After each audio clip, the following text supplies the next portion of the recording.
Hello students, welcome to on class. मैं Smit Bhakuni sir. तो आज हमें बताते हुए बहुत खुशी हो रही है कि आज आप लोगों के लिए हम क्लास 10th की इंग्लिश की क्लासेस भी हमने आज से स्टार्ट कर दी हैं। तो इसी तरीके से अगर आप लोगों का प्यार चैनल को मिलता रहा तो आने वाले दिनों में हम और क्लासेस के लिए भी और सब्जेक्ट का वीडियो आपके लिए डालते रहेंगे। तो इसी तरीके से हमारे चैनल के साथ बने रहिएगा।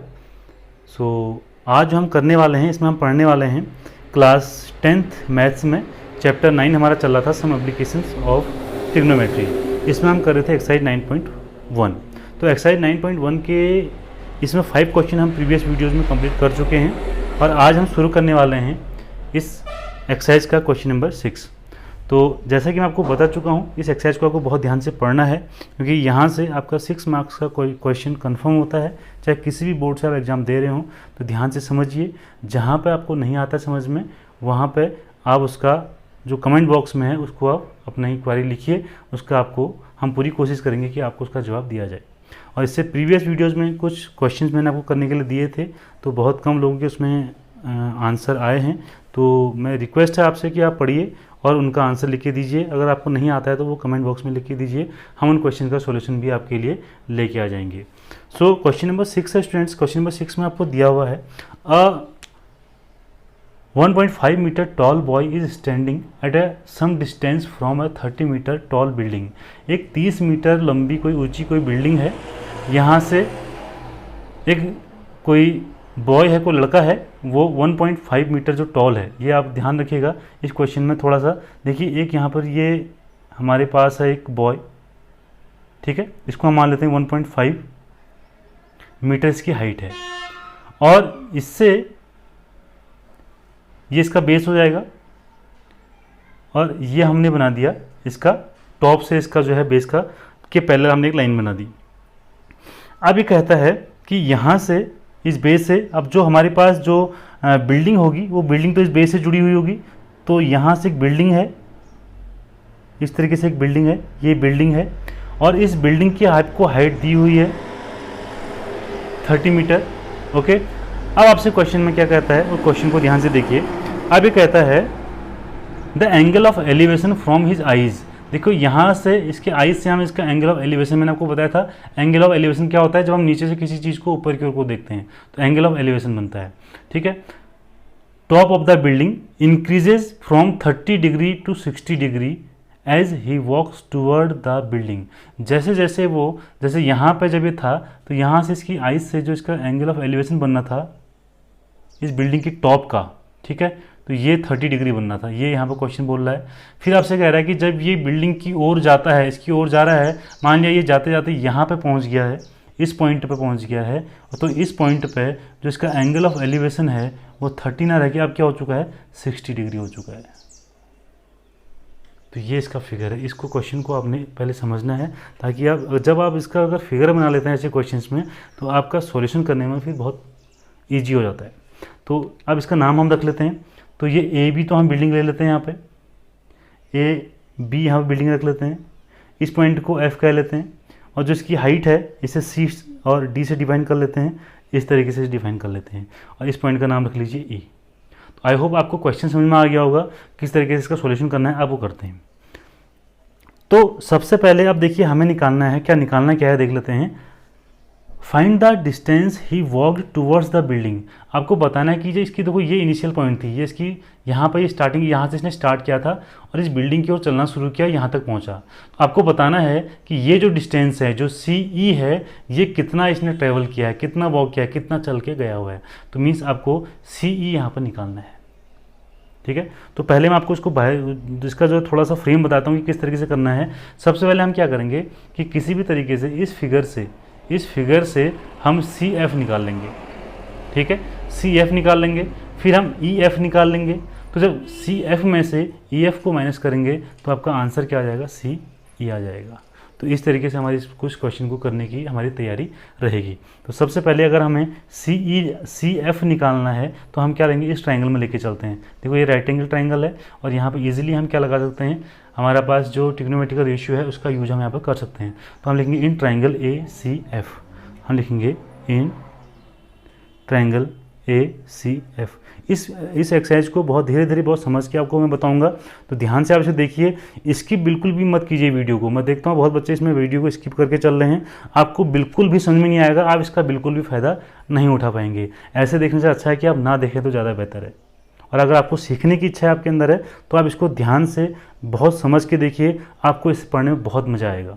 तो इन ट्राइंगल ACF हम आ गए ACF में। अब आपको ये पता है हमें निकालना बेस है, हमें CF निकालना है और ये परपेंडिकुलर हमारे पास है। तो हमारे पास एक फॉर्मूला है कि हम क्या लिखते हैं, परपेंडिकुलर अपॉन बेस लिखते हैं। हिंदी वालों को अगर बोलें तो लंब अपॉन आधार लिखते हैं, लंब बटे आधार। ये किसका फॉर्मूला होता है, 10 का होता है। तो मैं सीधा यहाँ पर लिख देता हूँ 10। अब एक बात ध्यान रखिएगा, जब हमें इस वाले ट्राइंगल में ले रहा हूँ, मैं जब ACF में लिख रहा हूँ तो मैं एंगल लूँगा 30 डिग्री, ये वाला, ठीक है। इस 90 डिग्री के एंगल के साथ ये देखो, ये अभी हम इस वाले ट्राइंगल की बात ही नहीं कर रहे हैं, इसको हटा दें अगर, तो ACF हम इस ट्राइंगल की बात कर रहे हैं, तो ये 30 डिग्री हो जाएगा। तो 10 30, परपेंडिकुलर कितना है इसका 30। एक बार इसको थोड़ा सा 30 से पहले एक बार और कुछ काम करते हैं इसमें हमको थोड़ा सा ध्यान और रखना है कि जब हम इस ट्रायंगल की बात कर रहे हैं तो AF लिखेंगे, इसे क्या लिखेंगे, AF अपॉन, और बेस हो जाएगा हमारा CF। अब ऐसा मैंने क्यों किया, देखिए AF हमें जो टोटल जो लेंथ दी थी बिल्डिंग की वो AB थी, बट हमें क्या चाहिए, इस ट्रायंगल के हिसाब से AF चाहिए, तो हमें AF निकालना होगा। तो क्या मैं इस AF को ये लिख सकता हूँ कि मैं AB में से, टोटल में से माइनस FB अगर कर दूँ तो मेरा AF आ जाएगा।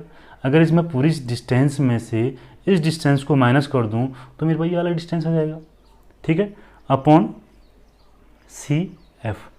दिस इम्प्लाइज, अच्छा AB की वैल्यू कितनी है, AB the value of AB is 30 metre, minus FB कितना होगा, FB देखो ये और ये पैरेलल हैं, जब ये 1.5 मीटर है तो ये भी हमारे पास क्या होगा 1.5 मीटर होगा, तो ये 1.5 मीटर। इस चीज़ का आपको इसमें ध्यान रखना है इस क्वेश्चन में। एंड CF की वैल्यू हमारे पास नहीं है, हमें चाहिए तो हम इसको निकालेंगे भी, ठीक है। तो यहाँ से 10 30 की वैल्यू हम रख सकते हैं, तो वैल्यू ऑफ 10 30 होता है 1 अपॉन √3। दिस इक्वल टू, इसे अगर माइनस कर दें 30 में से 1.5 को अगर माइनस करेंगे तो हो जाएगा 28.5 अपॉन CF, और यहाँ से हमारा इजीली CF निकल जाएगा। And the value of CF equal to हो जाएगा 28.5 इंटू √3, 28.5 √3। तो इस तरीके से हमने वैल्यू ऑफ CF निकाल ली है, इसको आपको ध्यान रखना है, वैल्यू ऑफ CF आ गई है।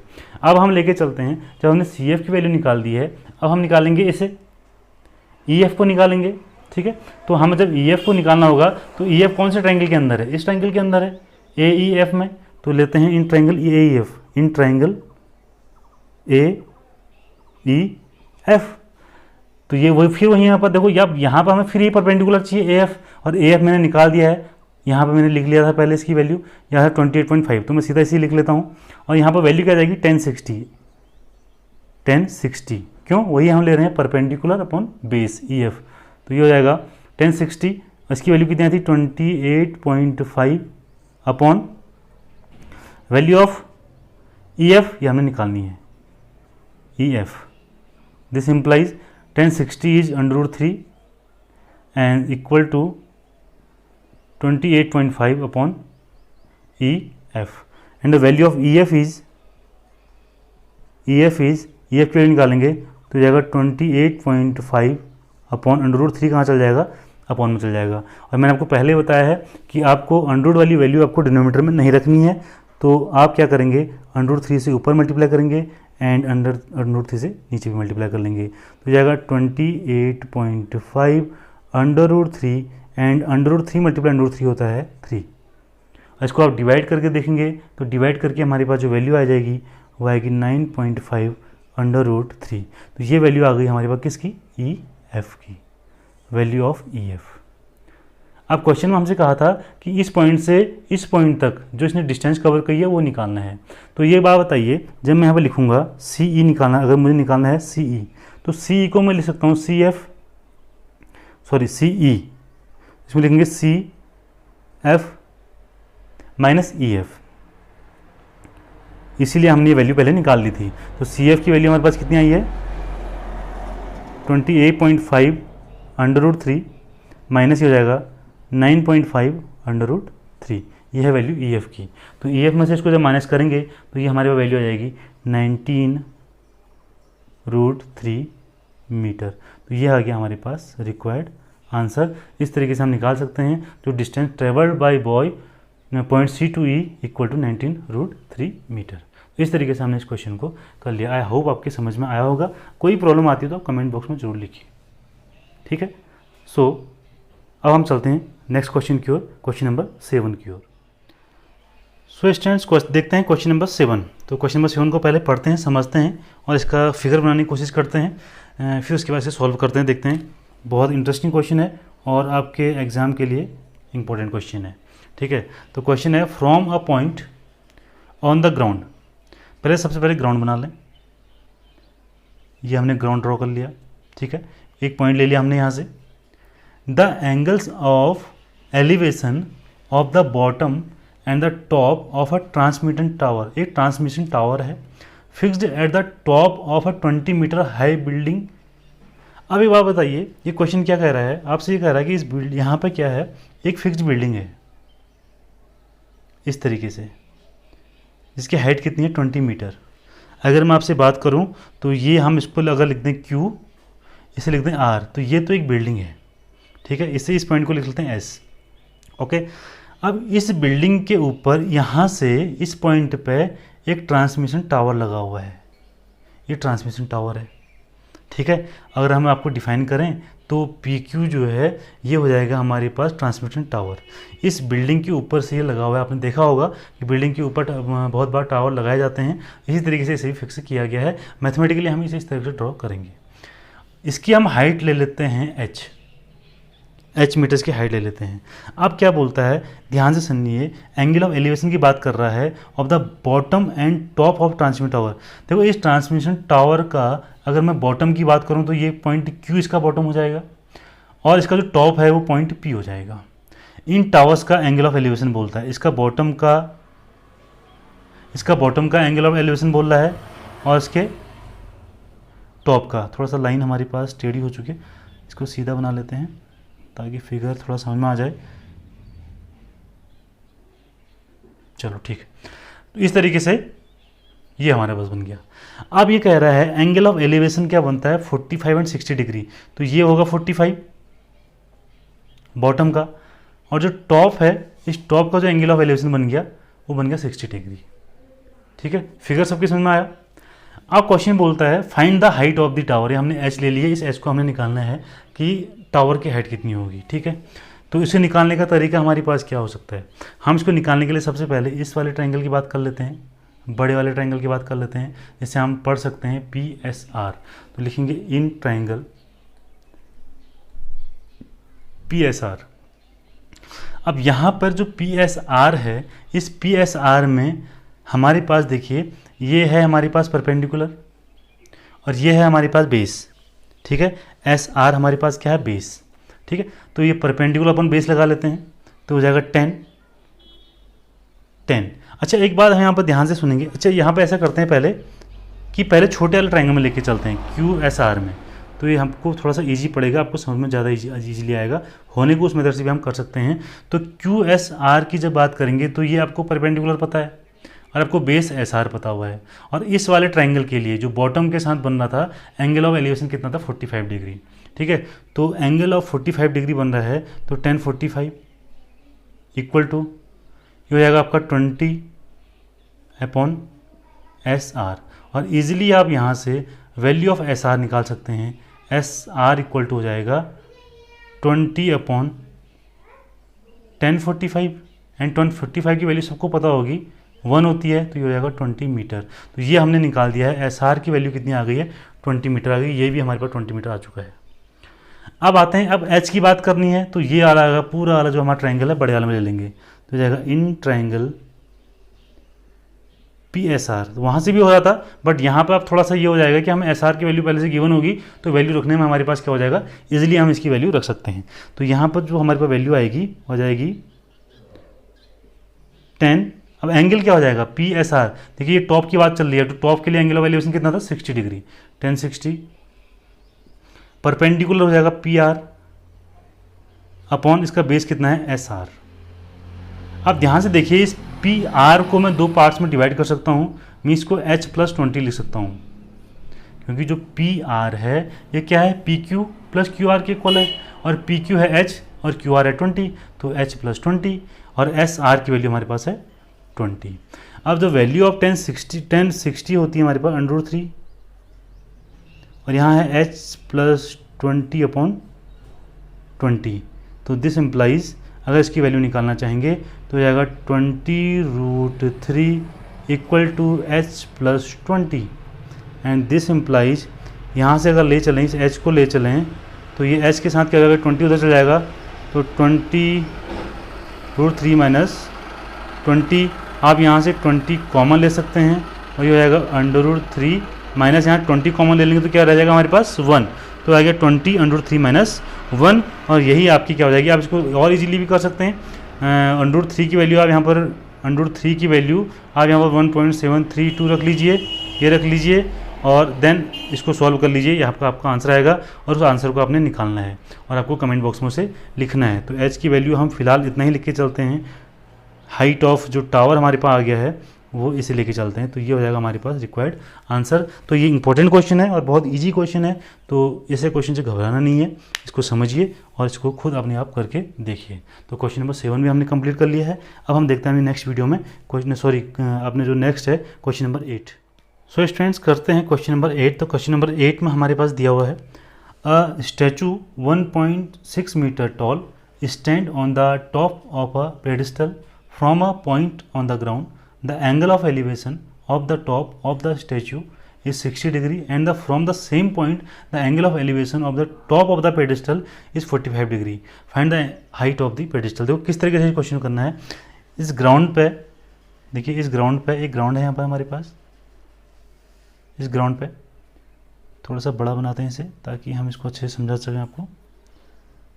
ग्राउंड ले लेते हैं, इस पर एक पेडिस्टल रखा हुआ है, पेडिस्टल है, और इस पेडिस्टल के ऊपर अगर मैं आपसे ये कह दूं यहाँ पर इसकी अगर नाम पहले रख लें तो इसको रख लेते हैं बी, इसे रखते हैं सी, और ये हो जाएगा डी।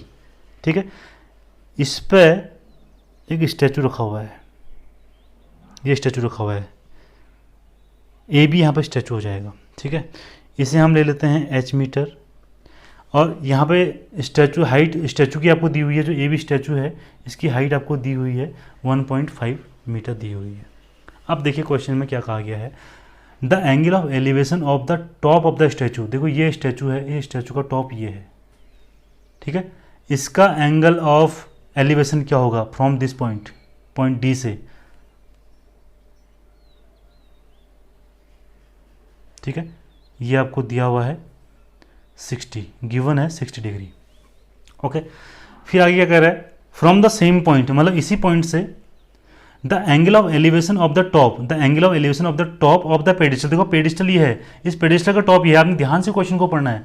इसका पेडिस्टल का टॉप हमारे पास बी है, इसका एंगल ऑफ एलिवेशन इसी पॉइंट से बता गिवन है, ये 45 डिग्री है। ओके, ये हमारा फिगर बन गया।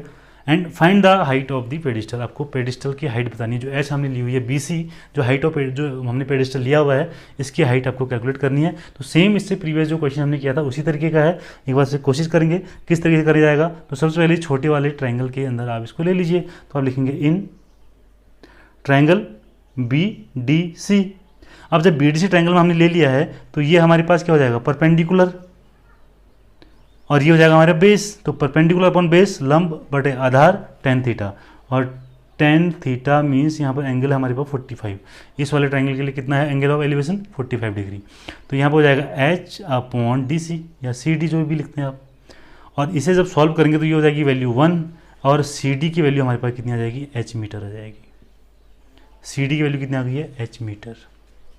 ठीक है, इस तरीके से ये आया हमारे पास। अब हम क्या करते हैं, इस वाले ट्रायंगल में लेके चलते हैं, in triangle A D C. अब जब ए डी सी में लेंगे तो क्या हो जाएगा, वही परपेंडिकुलर है, बेस हमारे पास है, तो tan का ही फॉर्मूला हमारा लगना है tan 60, क्योंकि इस वाले के टॉप के लिए हमारे पास एलिवेशन क्या है, एंगल ऑफ एलिवेशन 60 डिग्री है। ये आपके आई होप आपको अच्छे से समझ में अब आ चुका होगा। इसका परपेंडिकुलर कितना है, ए सी, अपन इसका बेस कितना है, सी डी। अब एक बात बताइए, इस ए सी को मैं ब्रेक कर सकता हूँ किस में, A B plus B C में अपॉन सी डी, और A B, value of A B कितनी है 1.6 मीटर, और बी सी की वैल्यू हमारे पास एच, एंड सी डी की वैल्यू भी हमारे पास क्या है, एच है, और 1060 की वैल्यू हमारे पास होती है √3, तो 1.6 plus H upon H, cross multiply करके देखते हैं, हो जाएगा √3h, इधर मल्टीप्लाई हो जाएगा, एंड ये हो जाएगा 1.6 प्लस एच, और यहाँ से इसकी वैल्यू निकाल लेंगे h की, तो ये हो जाएगा this implies √3h minus h equal to 1.6, and this implies यहाँ से कॉमन आ जाएगा h, ये हो जाएगा √3 minus 1, this equal to 1.6, and the value of h equal to हो जाएगा 1.6 अपॉन √3 माइनस 1। अब आपको एक बात यहाँ पर समझ में आनी है कि इतना आपको आंसर छोड़ के वहाँ पर एग्जाम में नहीं आना है। इसका एक रीज़न है, आपसे मैंने पहले ही बोल रखा है कि आपके पास जो भी इरेशनल नंबर होते हैं कभी भी डिनोमिनेटर के अंदर नहीं होना चाहिए। √3 हमारे पास इरेशनल नंबर है, तो इसे आपको डिनोमिनेटर में नहीं लिखना है। तो इसको आप करने का एक ही तरीका है कि √3 माइनस 1 है, तो आप क्या करेंगे, क्लास 8th में आपने सीखा होगा, हम इसका क्या करेंगे, इसकी अपोजिट साइन को चेंज करने के बाद इसको मल्टीप्लाई भी कर देंगे और इससे क्या करेंगे, इसमें डिवाइड भी कर देंगे। तो यहाँ पे जब इसे मल्टीप्लाई किया जाएगा तो हो जाएगा 1.6 √3 प्लस 1, ये फॉर्मूला बन जाएगा a minus B A plus B, A minus B A plus B हमारे पास होता है a square minus B square, means a का स्क्वायर मीन्स √3 का स्क्वायर माइनस 1 का स्क्वायर, 1.6 √3 प्लस 1 अपॉन √3 का स्क्वायर होता है 3, एंड 1 का स्क्वायर 1, ये हो जाएगा 2 से यहाँ डिवाइड करेंगे हो जाएगा 0.8 √3 प्लस 1 मीटर, यही हमारे पास हो जाएगा रिक्वायर्ड आंसर। तो इस तरीके से आपको इस स्टेप को ध्यान रखना है। अगर आपके पास डिनोमिनेटर में कहीं भी इस तरीके की अगर चीज़ें आती हैं, इरेशनल नंबर आता है, रूट वाली कोई वैल्यू आती है, तो आपको इसको यहाँ से रिमूव करना होगा, आपको उसको न्यूमरेटर में लेके आना पड़ेगा।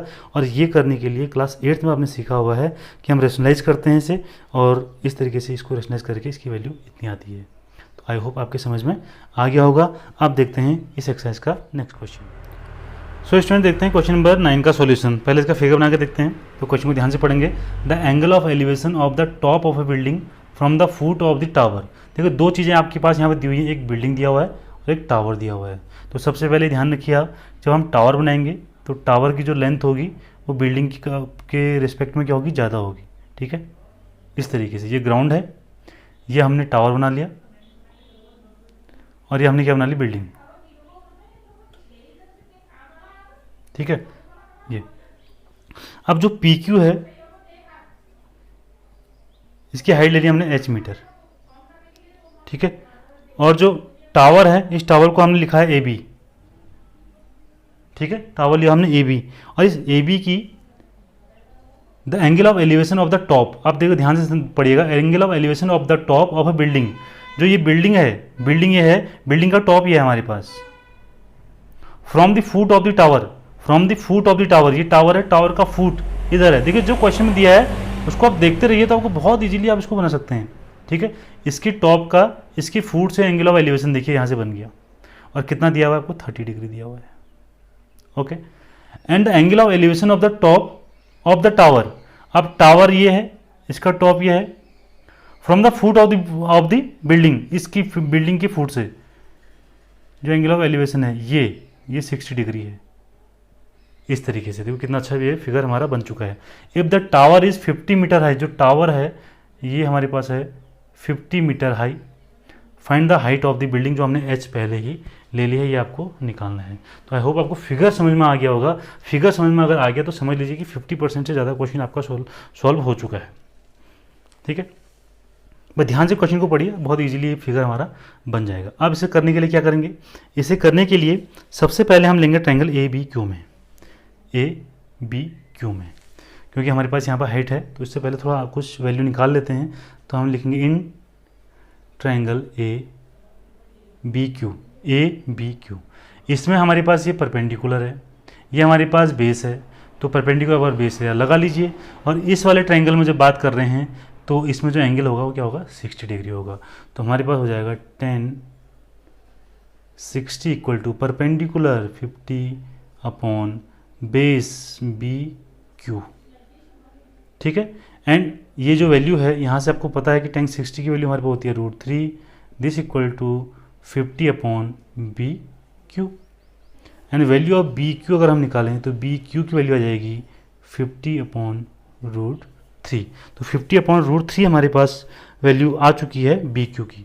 और वही बात आ गई है, डिनोमिनेटर में √3 आ चुका है, तो आप इसको √3 से मल्टीप्लाई भी कर लीजिए और डिवाइड भी कर लीजिए। तो ये हो जाएगा 50 √3 अपॉन 3 मीटर, ये हो जाएगी लेंथ ऑफ बी क्यू, ठीक है। अब इस वाले ट्राइंगल में लेके चलते हैं, ए पी बी क्यू में, अब आएगा इन ट्राइंगल पी बी क्यू में ये हमारे पास है परपेंडिकुलर, तो यहाँ पर एंगल कौन सा आएगा 30, तो हम लिखेंगे tan 30 perpendicular P Q upon base है हमारे पास बी क्यू की वैल्यू हमने ली हुई है, एज्यूम की हुई है h, और बी क्यू की वैल्यू भी हमने निकाल ली है, यह है 50 √3 अपॉन 3। इससे ऊपर लेके जाएंगे तो ये हो जाएगा 3h अपॉन 50 √3, ओके। और tan 30 की वैल्यू होती है 1 अपॉन √3, हो जाएगा 3h अपॉन 50 √3 से √3 कैंसिल आउट हो जाएगा, and the value of h हो जाएगी 50 ऊपर चला जाएगा और 3 आ जाएगा इसके नीचे, तो 50 अपॉन 3, और इसको हम सिंपली किस फॉर्म में लिख सकते हैं, मिक्स फ्रैक्शन की फॉर्म में लिख सकते हैं, 16 होल 2/3 मीटर लिख लीजिए या ऐसे ही लिख लीजिए, तभी आपका आंसर बिल्कुल सही होगा। तो यही है आपका रिक्वायर्ड आंसर। तो इस तरीके से हमने आज की वीडियो में, अभी इसमें बहुत सारे क्वेश्चन बचे हुए हैं, 16 क्वेश्चन एक्सरसाइज में हैं। सो अगर बहुत ज़्यादा लेंथ इस वीडियो की ज़्यादा हो जाएगी, तो इसलिए बाकी की जो क्वेश्चन, जो रिमेनिंग क्वेश्चन हैं, उनको हम अपनी नेक्स्ट वीडियोज़ में कंप्लीट करते रहेंगे। आप इन क्वेश्चन का बार बार रिवीजन करते रहिए। और हाँ, एक बार फिर दोबारा कह रहा हूँ कि वीडियो को आराम से देखें, ध्यान से देखें, स्किप करके ना देखें, इससे आपको कुछ भी समझ में नहीं आएगा। ध्यान से देखेंगे तो आपको सारा ये एक्सरसाइज बहुत ईजी लगेगा और 6 मार्क्स आपके एग्जाम में कन्फर्म हो जाएंगे। तो इसी तरीके से इजी तरीके से मैथ्स को पढ़ने के लिए हमारे चैनल के साथ बने रहिए। चैनल को लाइक कीजिए, शेयर कीजिए, सब्सक्राइब कीजिए और बेल आइकन को भी प्रेस कर लीजिए ताकि नई वीडियो का नोटिफिकेशन आप तक सबसे पहले पहुंच सके। Thanks for watching.